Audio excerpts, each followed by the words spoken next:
Coming in at a number 10 spot, we have the Devil's Tower. This brick tower was built in 1910 by millionaire sugar importer Manuel Rionda. He claims he built it for his late wife, Harriet Rionda, in order to give her a better view of the skyline. However, nowadays many believe his wife's spirit is stuck inside of the tower. According to the local legend, Harriet spotted Manuel with another woman one day, and despite the fact that she may have suspected cheating for over years, she still went off to the tower and took her own life out of grief. Since her alleged suicide, there has been several stories of hauntings, including accounts from persons who claim they were propelled by an eerie force. After all these tragedies, the tower was eventually named into the Devil's Tower, and I could say this name fits pretty well. At a number 9 spot, we have the Jersey Devil. Did you know that the mascot of the NHL team, New Jersey Devils, is based on a real creature that used to terrorize the state for years? Yeah. They are described as kangaroo-like creatures with the face of a horse, the head of a dog, and bat-like wings, horns, and tails. Sightings have occurred for the past 200 years, and it all started when a resident of Estiville was going to give birth for the 13th time, which she didn't plan for. So in disgust, she yelled out, quote, "Let it be the devil," and when it came out, it actually turned out to be a baby devil who ended up screeching before flying out the window, and that is now known as the New Jersey Devil. And I know that story might sound a bit crazy, but regardless, during the years, New Jersey has had unidentified creatures raiding chicken coops and killing livestock. At number 8 spot, we have the Watcher. This story has been made into a full-length show, but the fact that it was a true story makes it that much creepier. Located in Westfield, New Jersey at 657 Boulevard is the infamous Watcher House. It all started when a young couple named Derek and Maria Broadus bought the home back in 2014. The house is pretty old to begin with, so they immediately began renovations to make it into their dream home. However, shortly after they were official owners of the home, they would receive several letters from a person only known as the Watcher. The first letter read, quote, "657 Boulevard has been the subject of my family for decades now, and as it approaches its 110th birthday, I have been put in charge of watching and waiting for its second coming. My grandfather watched the house in 1920s, and my father watched it in the 1960s. It is now my time. Do you know the history of the house? Do you know what lies within the walls of 657 Boulevard? Why are you here? I will find out." Eventually, the couple would get more and more letters to the point when the police needed to be involved. And when they finally sold the home, they never really uncovered who the Watcher truly was. At number 7 spot, we have the Hindenburg Hangar. On May 6, 1937, a German passenger airship known as the LZ-129 Hindenburg was engulfed in flames and destroyed in an attempt to dock with its mooring mast at the Lakehurst Naval Air Station. Inside the airship was 97 people, and after the fire consumed the hangar, there were a total of 35 fatalities. This news eventually broke out and would immediately mark the end of the airship era. And even though the accident occurred almost 90 years ago, it's said that the air station is haunted by the ghosts of the former passengers of the Hindenburg. More specifically, this supernatural activity is mostly found inside of Hangar 1 or the Hindenburg Hangar. Here, some visitors claim to smell the scent of burning flesh as if the fire accident is happening all over again. Overnight workers of the air station also claim to hear someone walking inside of the hangar when it's confirmed that no one else is there. They usually leave the hangar alone due to these reasons, but regardless, that hangar has a very bad vibe to it, and I wouldn't be surprised that it's somewhat cursed in some way. At number 6 spot, we have Clinton Road. First of all, this is probably the only road in the US where I read that many haunting experiences where I wouldn't even want to consider driving on this road at all. I'm not even lying. This road went through it all. Satanic rituals, UFOs, mythical creatures, ghostly Camaros, and even hate groups. After all of this history, it makes sense why many people consider this to be the most haunted road in the United States. However, the most infamous story about this road has to be the Ghost Boy Bridge. So apparently, if you place a quarter in the middle of the road at midnight where the yellow line is at one of the bridges over Clinton Brook, otherwise known as the Dead Man's Curve, shortly after, the ghost of a boy will appear right in front of you. Story goes that this is a boy who drowned in the river nearby, and if he appears in front of you, he may push you near to the bridge where he was murdered on. In the hump of our list, we have the Shades of Death Road. Located in Warren County, this is yet another terrifying road to travel on in New Jersey. You're really better off taking a boat in this state, I swear.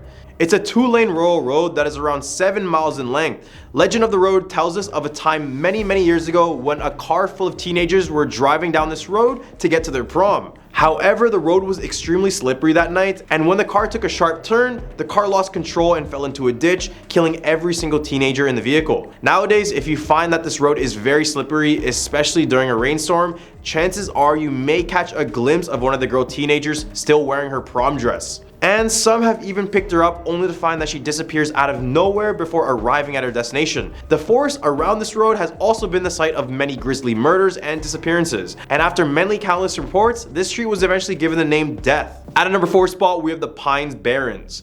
Over 1 million acres and 7 counties in New Jersey make up the densely forested Pine Barrens. During the colonial era, the region was home to numerous enterprises, including paper mills and even sawmills. When coal was eventually discovered to the west in Pennsylvania, people eventually left the mills and neighboring communities, leaving behind ghost towns and some claim a few paranormal wanderers. The Jersey Devil is without a doubt the most well-known inhabitant of the Pine Barrens. The monster, which had leathery wings and hooves, was said to have been Deborah Lee's 14th child and born in 1735. Since then, has been terrorizing South Jersey homeowners and killing cattle after flying up the Lee's chimney and into the Pine Barrens. Eventually, a bounty was out for the devil, but no one was able to capture it, and has since remained a mystery ever since. At a number 3 spot, we have the Flanders Hotel. Alongside Jersey Shore is the infamous Flanders Hotel on 11th and Boardwalk in Ocean City. This hotel was first completed in 1923, and after its opening, it immediately became very famous among tourists and locals alike. I mean, it had property alongside the boardwalk and was very modern compared to the other hotels in the time. However, as the guests started to pile up at this hotel, many would be leaving with an experience they didn't expect. It was found that there was hundreds of reports claiming that the hotel had supernatural activity within it. However, the most common story is that of a ghost of a young woman looking for something in the hotel. Many people claim to see this woman in white wearing a wedding gown who always seemed to be looking for something on the floor. The story goes that this woman was named Emily, and during World War I, her husband never ended up returning. So it's said that her spirit is still at the hotel in hopes that her husband will finally return and she will find the ring that he was going to give her. At a number 2 spot, we have the Cave Grave. In the town of Newton lies a quiet small graveyard situated alongside Route 621. Though the majority of the stones from the 19th and 20th century are upright limestone or granite, there is one memorial that is quite unique from the rest. It is a headstone located about 50 yards outside the cemetery's boundaries, which actually closes the entrance to a cave. Inscribed on the stone are the names of James, Margaret, and J. Howard Lewis, and the year 1909. Story goes that all 3 of these people were young children when they passed away. It all started when Margaret went into the cave and eventually got lost. So the boys decided to go in as well to save their sister, but they would meet the same type of fate and disappear into the cave's abyss. After several rescue missions were done, the bodies of the children were just never found. Many cave explorers claim that the cave has some of the most supernatural activity within it. Many people claim to hear the voices of these children, while others claim that Margaret is haunting the cave by appearing to explorers in her dirty dress. All the way at a number 1 spot, we have the Trenton Psychiatric Hospital. Trenton Psychiatric Hospital, originally named New Jersey State Lunatic Asylum, has a long history of helping mentally ill patients and even harming them. The hospital opened in 1848 and welcomed 86 patients. The first superintendent, Horace, was a good man and provided excellent care for all the people in his custody. Then it took a turn for the worse when Dr. Henry Cotton took over. The doctor believed he could cure mental illness by removing organs. He believed that infections cause mental illness, so he tested it by removing his patients' teeth, limbs, or any body part with slight signs of infection. This would cause dozens of patients to pass away, and many claim that you can hear the screams of his patients inside of the walls of the hospital to this day. Others even claim to see the apparition of Dr. Cotton himself and other ghosts with missing limbs. Unfortunately, after his passing in 1933, a review found his medical procedures caused 45% of his patients to perish. The irony was, the doctor was clinically insane as well. At a number 10 spot, we have the Tommyknockers. The legend of the Tommyknockers originates from the state of New Mexico. The legend follows a group of miners when they stumbled upon a strange and powerful object buried deep within the earth.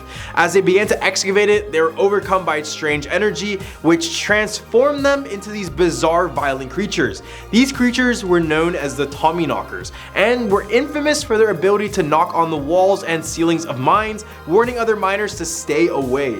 The legend goes on to say that the Tommyknockers were incredibly powerful, with superhuman strength and the ability to control the minds of those around them. They all roamed the mines, causing destruction and mayhem wherever they went. Despite their fearsome reputation, some believe that the Tommyknockers could be reasoned with, and attempted to communicate with them in order to understand their motivations.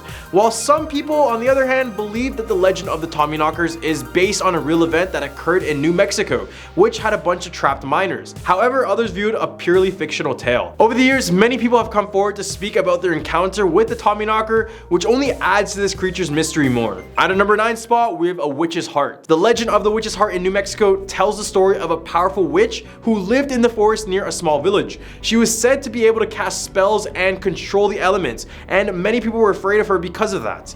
One day, the witch fell in love with a young man from the village, and she cast a spell on him to make him fall in love in return. The young man, however, did not want to be with this witch and tried to resist her spell at all costs. The witch became very angry and threatened to destroy the village if the young man did not return her love. Talk about needy. The villagers, who were afraid for their lives, pleaded with the young man to give in to the witch's demands, but the young man was brave and refused to give into it. Now the witch was extremely pissed, and she decided to cast a powerful spell that caused the ground to shake and the trees to sway. She summoned a storm that raged for 3 days and 3 nights, causing destruction and chaos throughout the entire village. Finally, the young man, with the help of other villagers, was able to confront the witch and break her spell.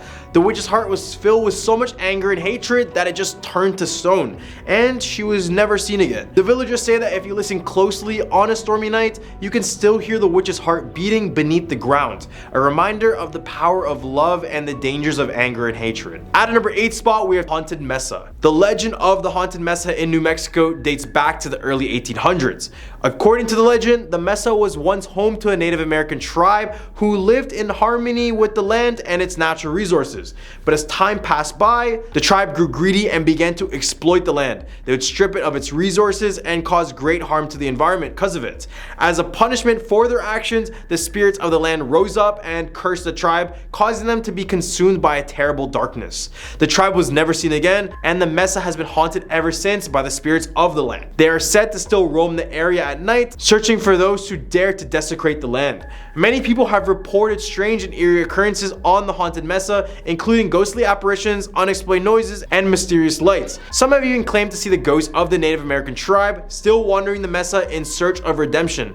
Despite these stories, the Haunted Mesa remains a popular destination for hikers and adventurers who are drawn to its rugged beauty and eerie atmosphere. Some say the spirits of the land are still watching over the mesa, protecting it from those who would seek to harm it. So if you hike here, stride carefully. At a number 7 spot, we have a Witch's Bridge. The Witch's Bridge is a legendary structure said to be located in New Mexico, although the exact location is unknown. According to the legend, the bridge was built by a woman who was shunned by the community because they believed she was a witch. The woman, who was determined to get her revenge, constructed this bridge using her own blood and bone, imbuing it with dark magic as well. As the story goes, anyone who crosses the bridge will be cursed with bad luck and misfortune for their entire lives. Some say that the bridge is guarded by the spirit of the witch, who emerges at night to haunt and terrorize hikers. Others believe that the curse can only be lifted by performing a complex ritual at the side of the bridge. Despite the legend, there is actually no evidence of a bridge matching the description in New Mexico. It is likely the story is a tall tale or a piece of folklore, rather than a true account of events. However, that does not stop people from being intrigued by the legend and people going out searching for this bridge. At a number 6 spot, we have a man in the black hat. The man in the black hat is a mysterious figure who is said to haunt the deserts of New Mexico. Some say that the man in the black hat was a gunfighter or a bandit who roamed the desert, preying on travelers and settlers who ventured too far from civilization. Others claim that he was a ghost or a spirit haunting the land and seeking revenge on those who had wronged him in life. Despite the many different variations of the legend, one thing remains constant. The man in the black hat was a fearsome and dangerous figure, feared by all those who came in contact with him. He is said to wear a black hat, a long coat, and a pair of guns by his side, and was said to be incredibly fast and extremely deadly with a gun. There's even one story of him single-handedly defeating a group of 10 raiders in less than a minute in an attempt to just save some settlers. Despite his heroic deeds, however, the man in the black hat was never seen again, and his fate remains a mystery to this day. Some say that he simply vanished into the deserts, never to be seen again, while others believe that he met his end at the hands of another enemy. Maybe he finally found peace and moved on to the afterlife. Haven't we thought about that? In the hump of our list, we have the hanging tree. The legend legend of the hanging tree in New Mexico dates back to the 1800s when the area was a wild and lawless frontier. According to the legend, the hanging tree was a large tree located in the center of town, where criminals and outlaws were brought to justice by being hanged from its sturdy branches. The most famous story associated with the hanging tree is that of a notorious outlaw named Billy the Kid, who is said to have been hanged from the tree after being captured by a posse of vigilantes.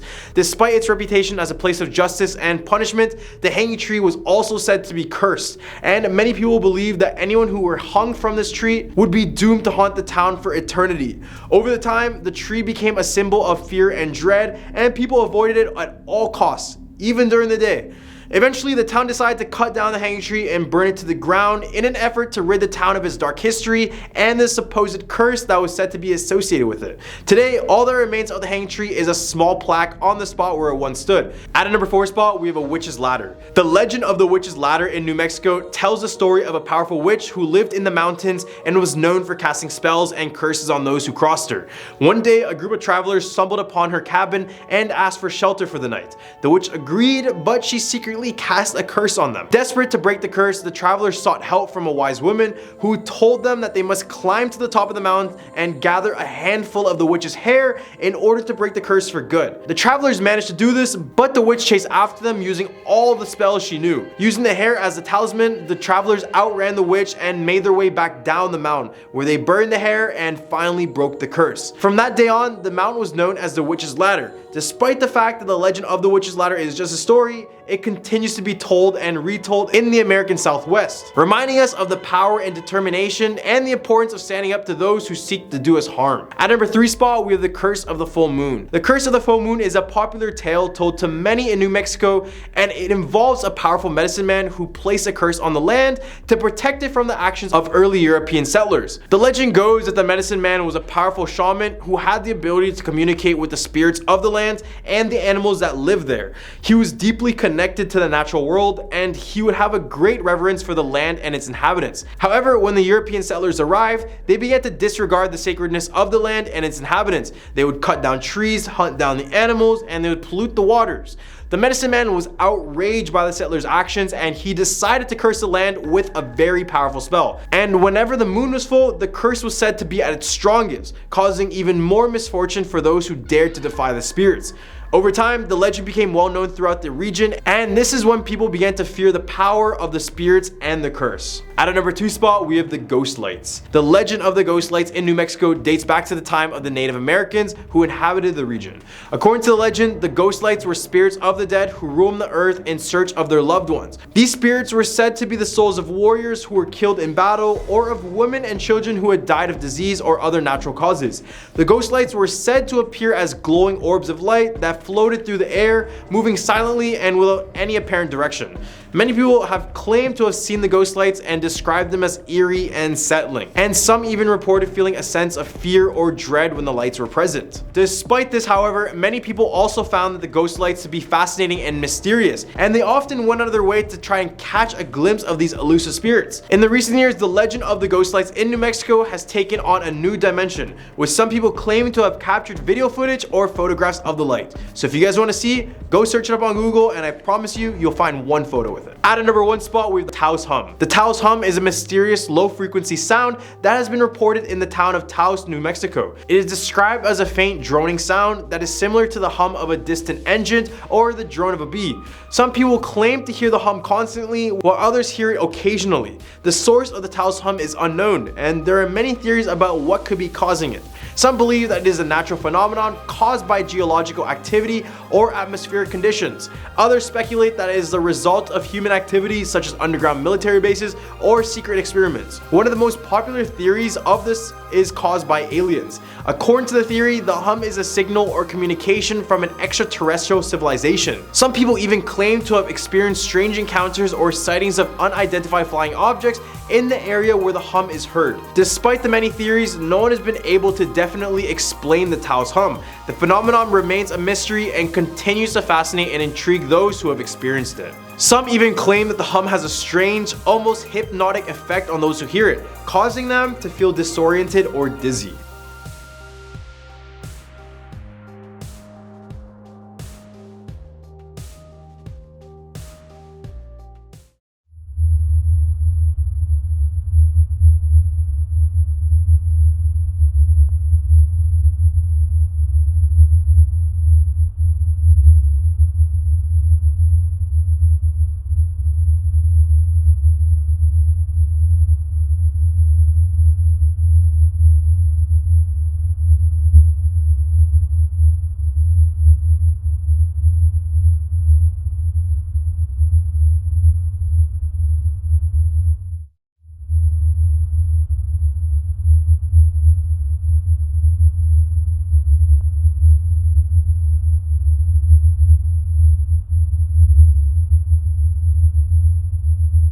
Coming in at number 10, we have 13 Curves. This is a very dangerous road in Marcellus, New York, named the 13 Curves. Over the past 60 years since its construction, this road claimed the lives of many drivers from unfortunate accidents. None are more notorious than the story of a couple on their wedding day. Drivers claim they see a young woman dressed in a bloody white wedding gown walking along the road looking for her groom. All of the accidents on this road are said to be associated with this one woman, since many of the survivors of these accidents claim that the last thing they saw before crashing was in fact this woman in white. This story is very similar to La Llorona if you guys remember my past videos. That is in the Texas video. How the woman passed away in the first place remains a complete mystery, but some claim that on their wedding night, the couple drove on these winding roads, but on one of the curves they lost control and ended up in a nearby creek, with both of them passing away. Other drivers claim that they enter into their cars, and many of them become startled and crash when they look in their rearview mirror to see this bloody apparition. At a number 9 spot, we have the Fordham University Spirit Story. Before we begin, scenes from The Exorcist were shot here, so it was probably for good reason since they wanted to shoot a horror film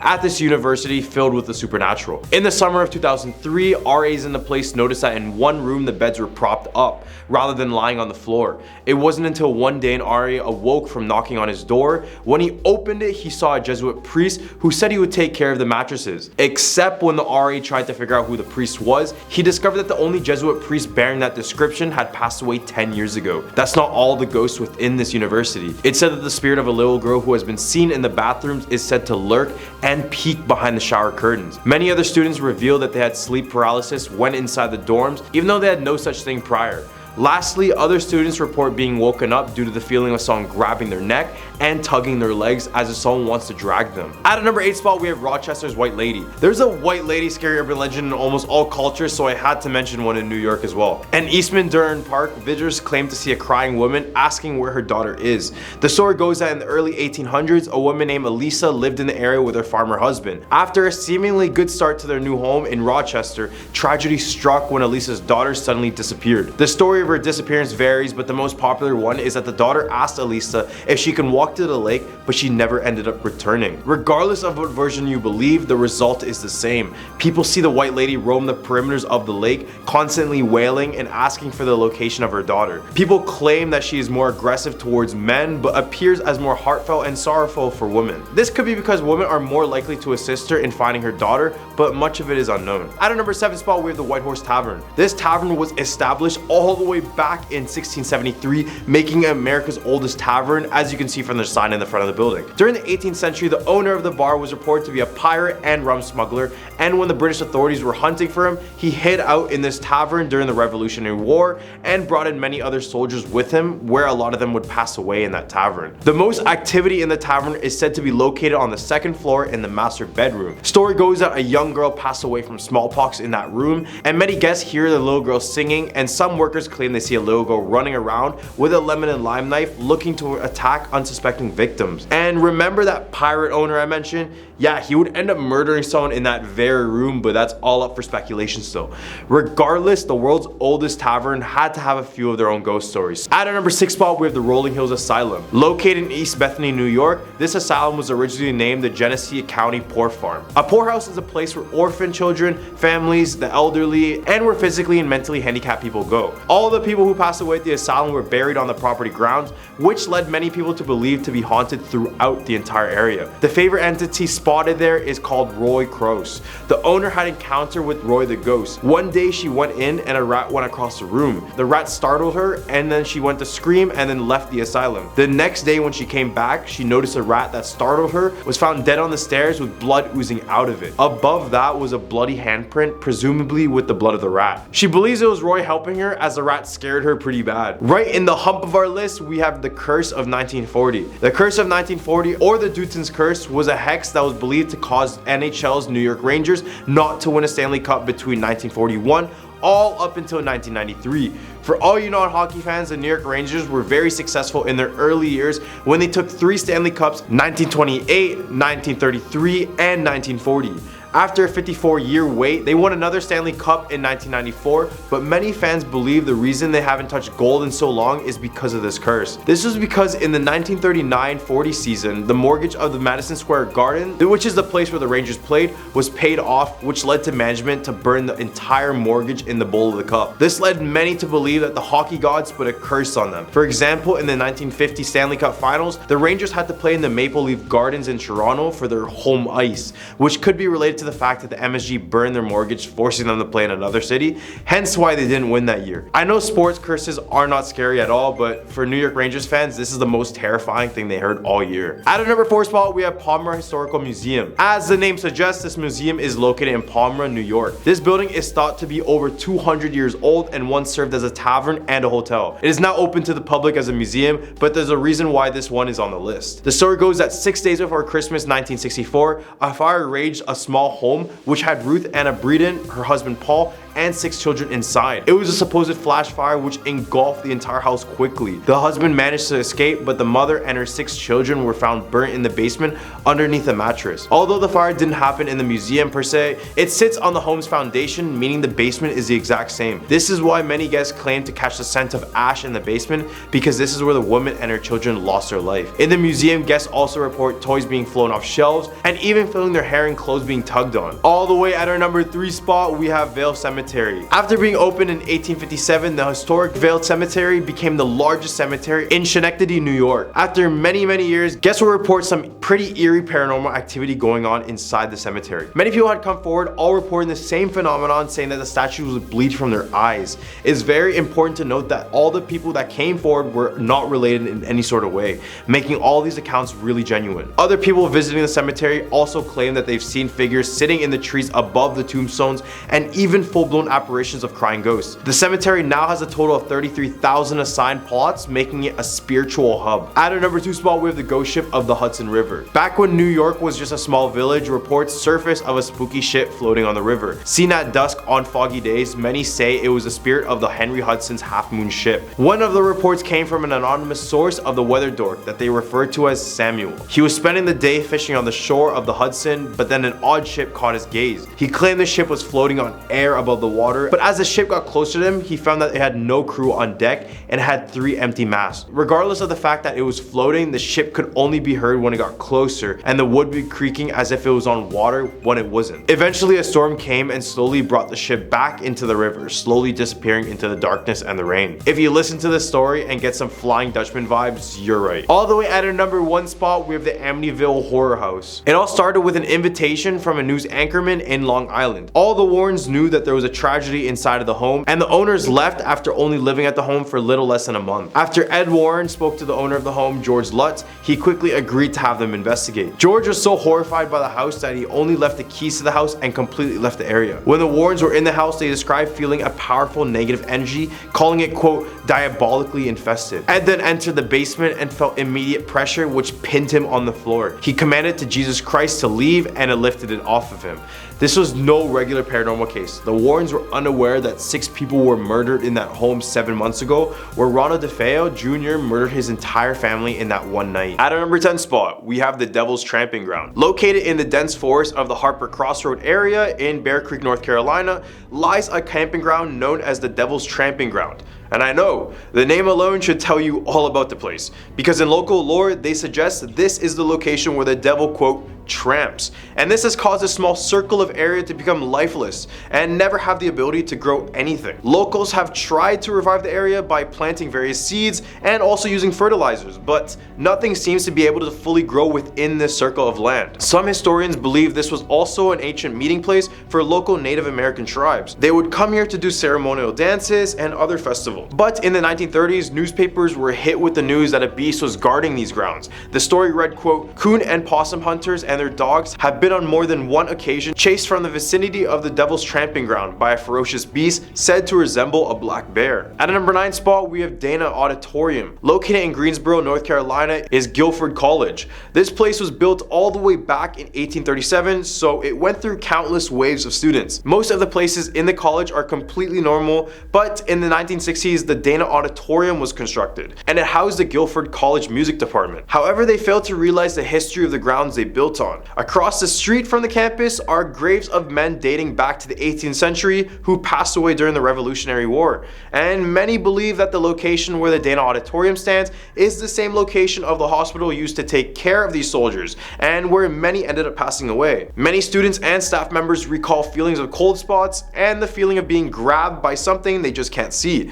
Others report a soldier wearing clothing from the 18th century, and they say it's a soldier who passed away at the former hospital, but he's not harmful. Instead, he just acts as a protector of the area. At number 8 spot, we have the Ship of Fire. Off the coast of Ocracoke Island, it's said that on the night of the new moon each September, you are able to spot a ghostly ship that appears out of nowhere, engulfed in flames, and it slowly goes closer and closer to land before completely vanishing out of thin air. The legend goes that this was the ship of the Palatines. These were a group of German Protestants who originally left England back in the day. As they were on the boat, they pretended to be poor and hide their golds and coins and other extremities from the corrupt captain and his crew.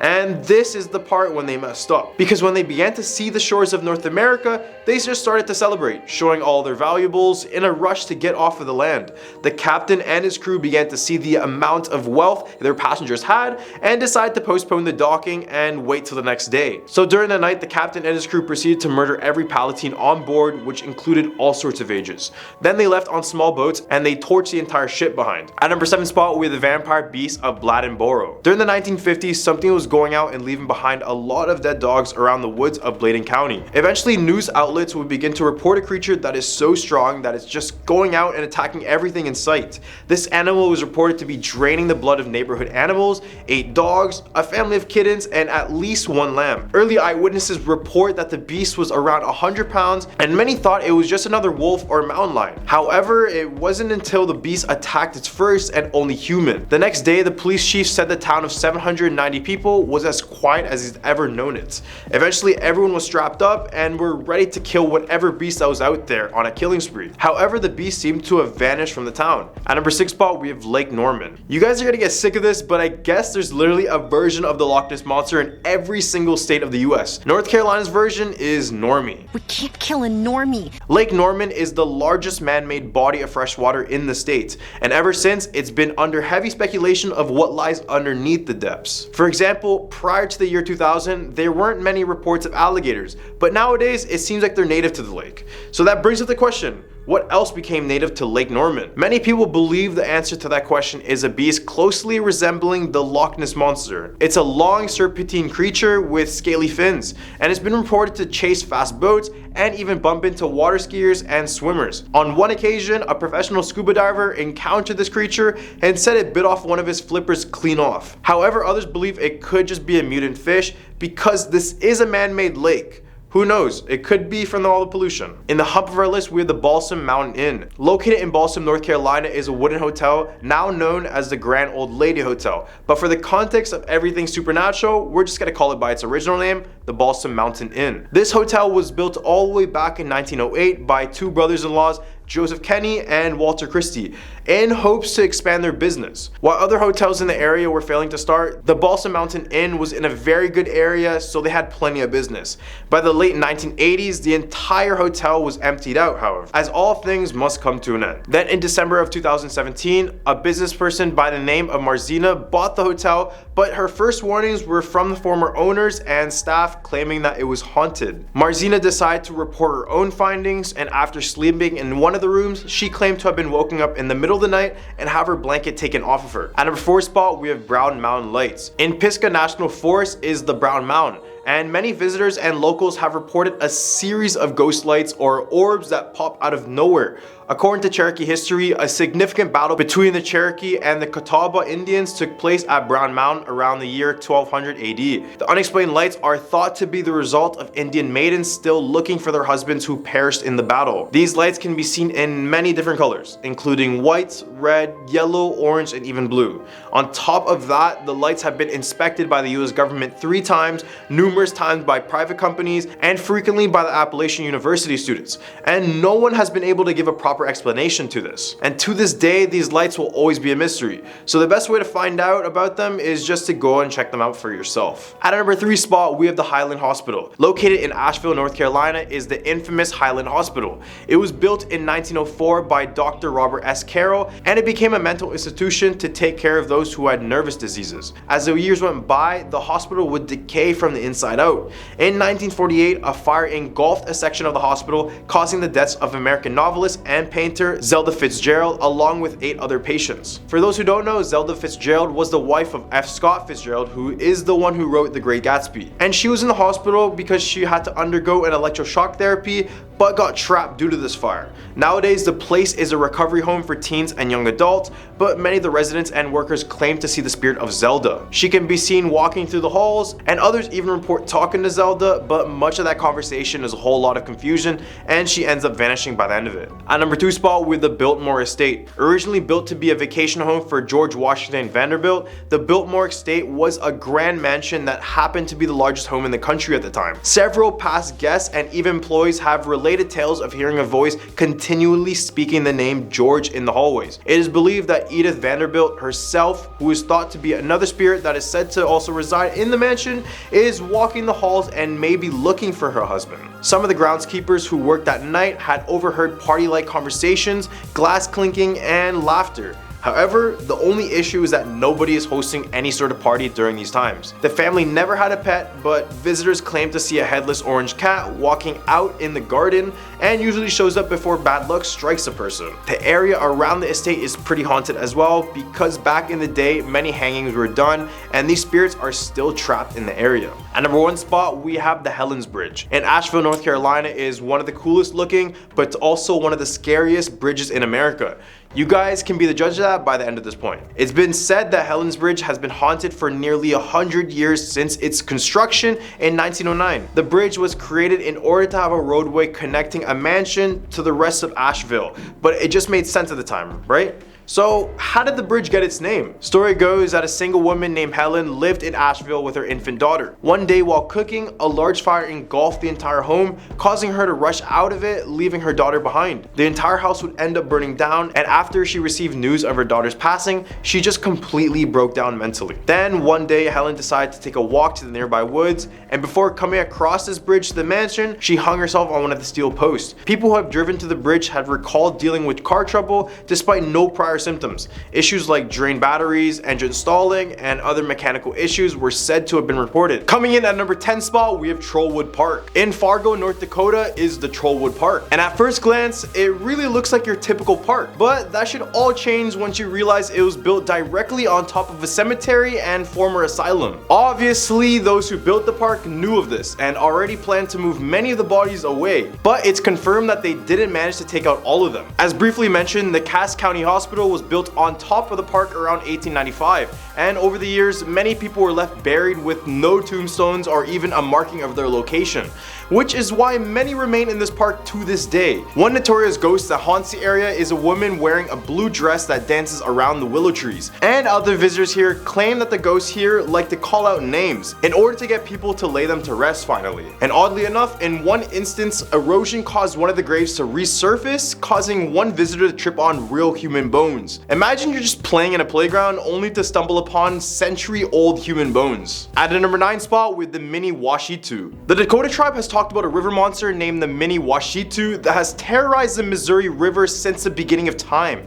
This creature is a 7 to 8 feet tall bipedal with bison-like fur, one eye like a cyclops, and a single horn above that one eye, and it also has a very spiny backbone. This creature wasn't known for its bloodthirsty tendencies or even its power. Instead, those who have seen the creature ended up just going crazy, and the only way for them to feel any sort of peace is death. One man wrote about this creature saying that he spotted it upstream in the Missouri River. He said it was red in color with hair like buffalo, but when he saw it, everything went dark.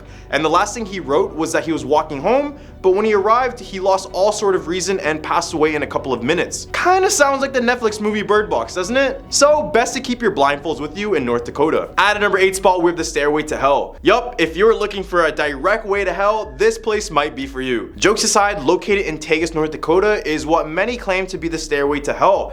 And with a claim like that, there must be something very terrifying about it. The town of Tegas is now completely abandoned, but when it opened up in the early 1900s, some crazy things happened here. There were rumors of an old Lutheran church that specialized in satanic worship, and some even claim that they did real human sacrifices here. Although the location of the church is not exactly known, what is known that it has been partially burned down, but there is still some who claim to have found it. They say the church is marked with an upside down cross at the front, and apparently everyone who has come down to the basement has never come back up. Now it has claimed so many lives that people started to think it was a stairway to hell. But hey, I guess the only way to find out about this is to walk it down yourself. Are you interested? At number 7 spot, we have the Sandhaven Sanatorium. The Sandhaven Sanatorium, otherwise known as a Sanatorium of Death, was built in 1911, and ever since, it has been a hot spot for paranormal investigators due to the dark history attached to the place. When the place was active, much of it was used to treat those with tuberculosis, and the issue is that the cure didn't come until 1946, which gave around 30 years of deaths due to this illness. Eventually, the need for the sanatorium died down, and the place ended up closing in 1989. After being repurchased, it was found that over 1,000 people passed away inside of the sanatorium,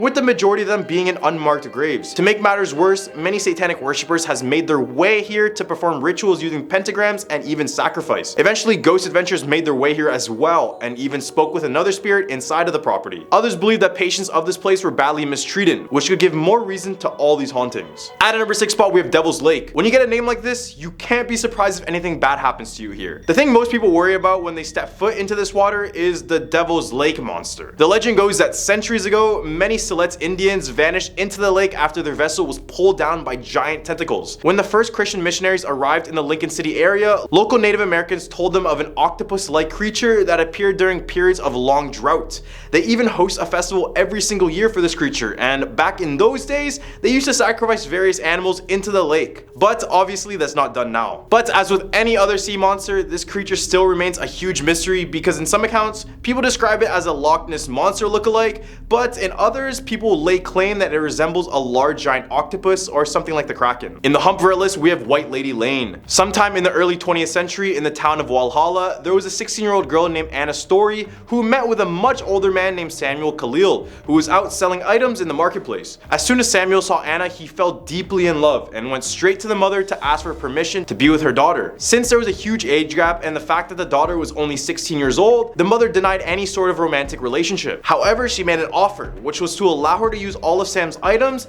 and in a year's time, she would grant him the permission he wanted. Samuel agreed and gave the mother much of his valuable items. Then we fast forward a year, and Samuel comes back to the town of Walhalla to settle his deal and get the daughter. However, when he confronted Anna's mother, she still denied and wouldn't even give back the items she borrowed. So in a rage, Samuel pushed the mother aside and took the daughter, but there was an immediate struggle. So he grabbed his firearm, shot Anna point blank, killing her immediately. Sam would then try to end his own life and the mother's, but was unsuccessful and was later arrested. Now locals claim that Anna's spirit can be found on White Lady Lane, wearing the same white nightgown the night she was murdered. At number 4 spot, we have Chateau de Moore. The Chateau de Moore in Medora, North Dakota is a very historical site here. First, it was built by Marquis de Moore back in 1883 for a hunting lodge. He, his wife Medora, and their children lived in the house for many years with no issues, until one day Medora decided to go out traveling and never ended up returning back. Ever since that occasion, the family was terrorized by her spirit to the point when they had to move out of the hunting lodge altogether. And you can still visit the home, and much of the family's belongings are still found inside,